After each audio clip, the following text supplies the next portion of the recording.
Welcome dear रॉकर्ट्स, कैसे हैं आप सभी। आज हम और आप देखने जा रहे हैं मास्टर सीरीज का पार्ट 12। अगर आपने पिछले पार्ट्स को अभी तक नहीं देखा है तो भाई लोगों आप कर क्या रहे हैं, इतनी देर हो गई। उनको देखे तभी तो आपको अच्छे से समझ में आएगा ये। तो पिछले पार्ट के एंड में हमने देखा कि पैनी को ये पता चल गया था कि जिना वही लड़की है जो कुछ साल पहले ली के घर में काम करती थी जब ली देख नहीं सकता था। पर फिलहाल जिना किसी दूसरे नाम से डोडो ग्रुप में काम कर रही है, इसलिए जिना को देखकर वो जरा शॉक हो रही थी और ली ने पूछा कि तुम इसे इतना घूर क्यों रही हो। चलिए पार्ट 12 की शुरुआत में दिखाते हैं कि पैनी कहती है हाँ कुछ नहीं, फोन पर किसी से बात कर रही थी, बाकी कोई प्रॉब्लम नहीं है, ये कहकर वो चली जाती है। अब दोस्तों ली जिना से इस बच्ची के बारे में और केन्या के बारे में पूछता है। जिना बताती है कि केन्या उस एमएलए की वाइफ है जो कभी डोडो ग्रुप में काम किया करता था। केन्या कह रही थी कि उसके पति की मौत हार्ट अटैक से नहीं बल्कि डोडो ग्रुप के लोगों ने उसको मार डाला था। यही नहीं, डोडो ग्रुप T9 लीकेज और उसके खतरों के बारे में भी बहुत कुछ छुपा रहा है और डोडो ग्रुप के खिलाफ काफी एविडेंस था जो केन्या के पति के मोबाइल में था, लेकिन अब वो मोबाइल गायब है।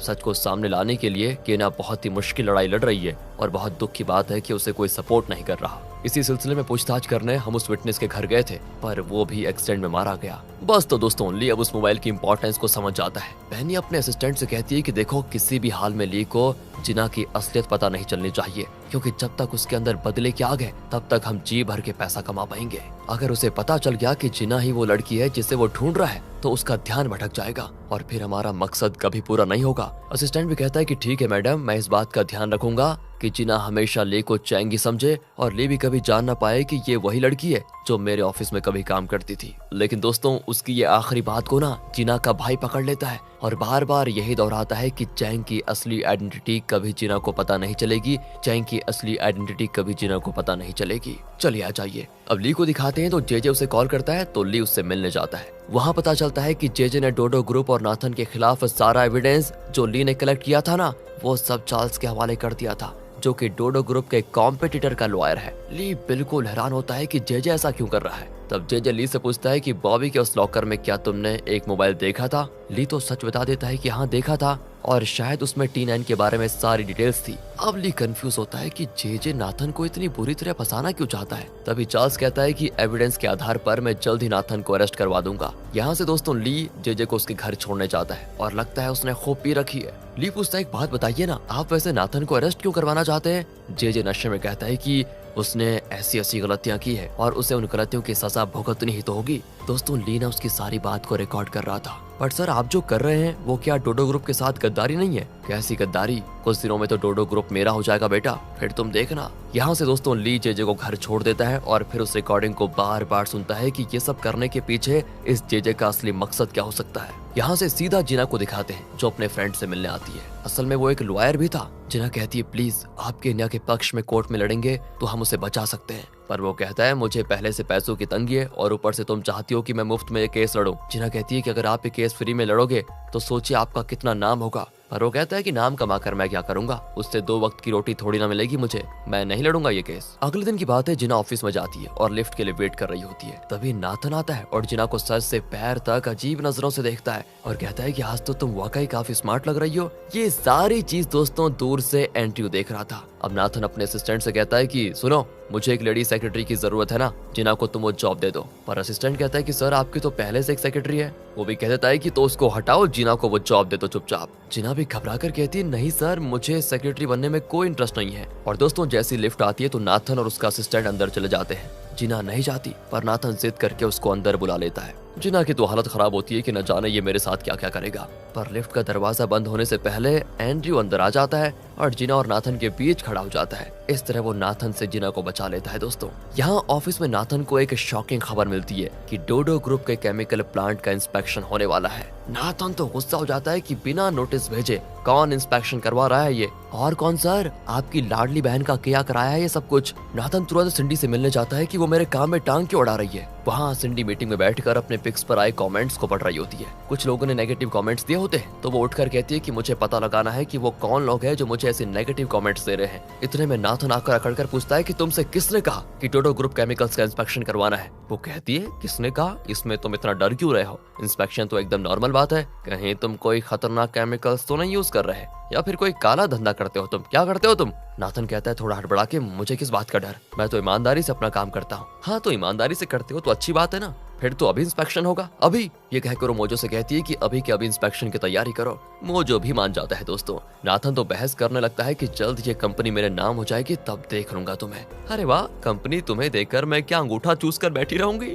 मेरा भी इसमें हिस्सा है समझे। ये सब कुछ देखकर जे हंसने लगता है कि यही तो मैं चाहता था। वो एंड्रयू से कहता है कि देखा देखा, इन दोनों बेवकूफों को देखा तुमने, जल्द ही नाथन अरेस्ट हो जाएगा और फिर तुम्हें नाथन की जगह मिल जाएगी। यहाँ से दोस्तों चार्ल्स को दिखाते हैं जो ली से कहता है नाथन को अरेस्ट करवाने के लिए हमें एविडेंस के तौर पर वो मोबाइल चाहिए जो बॉबी के लॉकर में है। तुम क्लब में उस वक्त जाना जब कम लोग होते हैं और मुझे खबर दे देना, मैं पुलिस को लेकर आ जाऊंगा और उस मोबाइल को निकाल लूंगा। इस तरह हम नाथन और बॉबी दोनों को पकड़ पाएंगे। ली भी दोस्तों वापस क्लब में जाता है, तब वहाँ पर बॉबी और उसके 2 आदमियों के अलावा और कोई नहीं होता। ली तुरंत चार्ल्स को कॉल करके बताता है। कुछ देर में बॉबी के ऑफिस में पुलिस अरेस्ट वारंट लेकर आ जाती है। बॉबी तो चौंक जाता है कि मुझे अरेस्ट क्यों कर रहे हैं, मेरे खिलाफ आपके पास एविडेंस है क्या? वो कहते हैं कि एविडेंस तो तुम्हारे पास है, कहकर वो जबरदस्ती उससे लॉकर खुलवाते हैं। लेकिन ये क्या, लॉकर एकदम खाली। बॉबी तो हंसने लगता है कि कहाँ है तुम्हारा एविडेंस, अब क्या करोगे? इतने में उसके आदमी पुलिस को पकड़ लेते हैं और बॉबी वहाँ से दोस्तों भाग जाता है। तभी ली कैमरे के जरिए ये सब कुछ देख रहा होता है और बॉबी के पास जाकर कहता है कि बॉस जल्दी गाड़ी में चलिए वरना वो लोग आपके पीछे आ जाएंगे। वो भी खिड़की से अंदर कूद जाता है दोस्तों। दूसरी ओर नाथन, चेयरमैन, मोजो और सिंडी लिफ्ट में होते हैं और तभी नाथन का फोन बजता है। वो देखता है कि बॉबी कॉल कर रहा है एंड वो सोच में पड़ जाता है कि कॉल उठाऊं या फिर ना उठाऊं। सिंडी कहती है या तो कॉल अटेंड करो या फिर रिजेक्ट कर दो, कब से बज रहा है तुम्हारा फोन? नाथन हिम्मत करके कॉल अटेंड करता है और आराम से कहता है कि सॉरी रॉन्ग नंबर। पर इतने में बॉबी चिल्लाता है कि अरे भाई मैं हूँ बॉबी, मेरे ऑफिस में पुलिस की रेड पड़ी है, आप भी जल्दी से अपने ऑफिस से सारा एविडेंस मिटाकर बचकर कहीं भाग जाओ। ये सुनकर नाथन चिल्ला देता है कि अबे ये क्या बोल रहा है तू? चेयरमैन पूछता है कोई गड़बड़ कर दी तूने? कहता है नहीं पापा, एक जरूरी काम याद आ गया था, कहकर वो लिफ्ट को रोक कर उतर जाता है। फिर सीढ़ियों से ऊपर भागता है जहाँ उसका ऑफिस है। जैसे ही चेयरमैन लिफ्ट से नीचे जाता है तो सामने से चार्ल्स पुलिस को लेकर आ जाता है। नाथन का अरेस्ट वारंट भी निकल चुका था दोस्तों।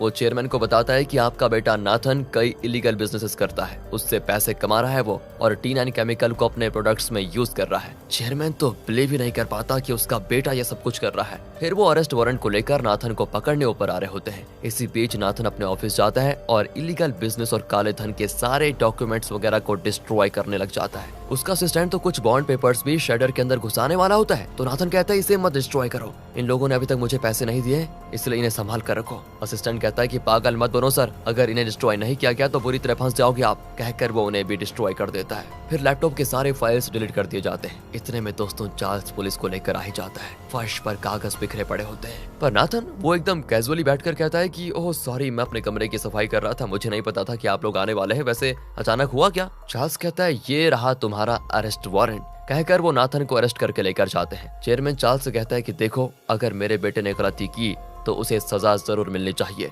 पर अगर मुझे ये पता चला कि तुमने उसे बेवजह अरेस्ट किया है तो मैं तुम्हारी कंपनी को इतना नुकसान पहुंचाऊंगा कि तुम सोच भी नहीं सकते। दोस्तों अब जेजे को देखिए, वो एकदम इनोसेंट की तरह चेयरमैन को दिलासा देता है कि सर आप फिक्र मत कीजिए, नाथन को कुछ नहीं होगा। हालांकि दोस्तों नाथन को अरेस्ट करने का प्लान तो उसी का था ना। तो दूसरी ओर ली बॉबी को एक सुनसान जगह पे लेके जाता है और तब न्यूज में दिखाते हैं कि नाथन को अरेस्ट कर लिया गया है। बॉबी कहता है कि अच्छा हुआ मैं बच गया। ली पूछता है एक बात बताइए, पुलिस किसी मोबाइल के बारे में बात कर रही थी, उसके बारे में आपको कुछ पता है क्या? बॉबी जरा चौंक जाता है कि ये इन सब के बारे में क्यों पूछ रहा है, पर इतने में ली किसी तरह उसकी हथकड़ी खोल देता है। अब बॉबी को ली पर पूरा विश्वास हो जाता है दोस्तों। ली तुरंत बाहर जाकर जेजे को कॉल करता है कि वो फोन बॉबी के पास है पर उसने कहीं छुपा के रखा हुआ है उसे। आप फिक्र मत कीजिए सर, मैं उसका पता लगाकर आपके हवाले कर दूंगा। इसके बाद वो गाड़ी में बैठकर बॉबी के साथ कैजुअली बात करने लगता है। वहाँ चेयरमैन लॉयर से बात करता है कि नाथन को अरेस्ट क्यों किया गया, उसने किया क्या है, पर उसकी वाइफ कहती है ये पूछताछ तुम बाद में कर लेना, पहले मेरे बेटे को छुड़ाओ। तो चेयरमैन भी चिढ़कर कहता है कि तुम्हारे लाडले बेटे ने अगर कोई गलती नहीं की तो वो छोड़ देंगे उसको, वरना अगर उसने गलती की है तो भुगतने दो उसको अपनी सजा।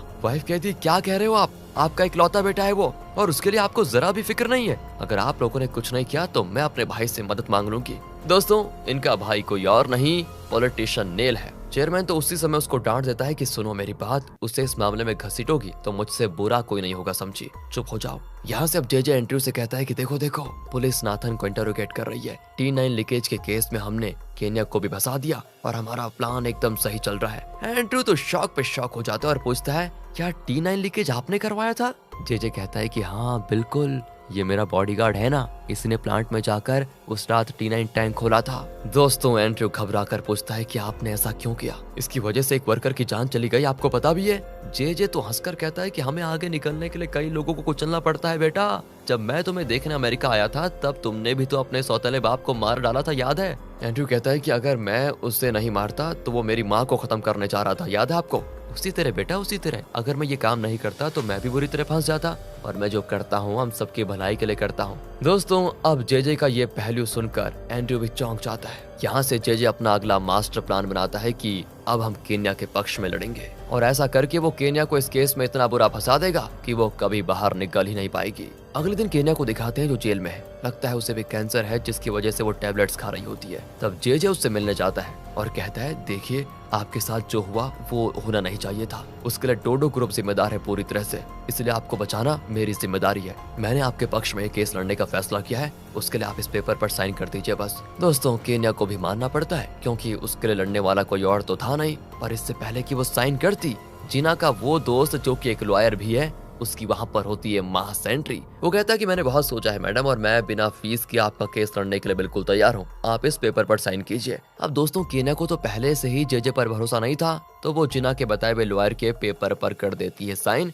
और इस तरह वो ऑफिशियली केन्या का लॉयर बन जाता है। इस लॉयर का नाम है जॉन। तो अब जॉन को ऐसे प्रूफ कलेक्ट करने होंगे जिससे कि वो केन्या को बेकसूर साबित कर पाए। दूसरी ओर जिना हॉस्पिटल में केन्या की बेटी की बढ़िया देखभाल करती है, उसे खिलाना पिलाना सुलाना सब कुछ जिना देखती है। ये सब कुछ देखकर एंड्रयू बहुत इमोशनल हो जाता है। अब यहाँ से जिना को उस T9 केमिकल प्लांट के पास दिखाते हैं। असल में जिना को जानना है कि केन्या के खिलाफ जो एविडेंस पुलिस को दिए गए हैं उन्हें किस तरह तैयार किया गया होगा, और अगर सच में केन्या ने यहाँ पर आकर उस टैंक को खोला था तो उसने कैसे किया होगा। ये सारी चीजें उसे पता लगानी है। तो वो T9 कंटेनर के पास जाती है, लेकिन ऊपर चढ़ने से पहले वो अपने शूज उतार देती है क्योंकि उसे लगता है कि केन्या ने भी ऐसा ही किया होगा। तो वो ऊपर जाकर उस टैंक का वेल घुमाती है एंड वो इमेजिन करती है कि केन्या के हाइट से अगर मैं देखूं तो वो बहुत मुश्किल से यहाँ तक पहुँच पाई होगी। वेल को घुमाने की कोशिश में जिना को एक बात पता चलती है। असल में जॉन ने जिना को बताया था कि केन्या का एक सूट मिला था जिस पर T9 के ट्रेसेस मिले थे। ये केन्या के खिलाफ एक स्ट्रॉन्ग एविडेंस है कि उसी ने वेल खोला था।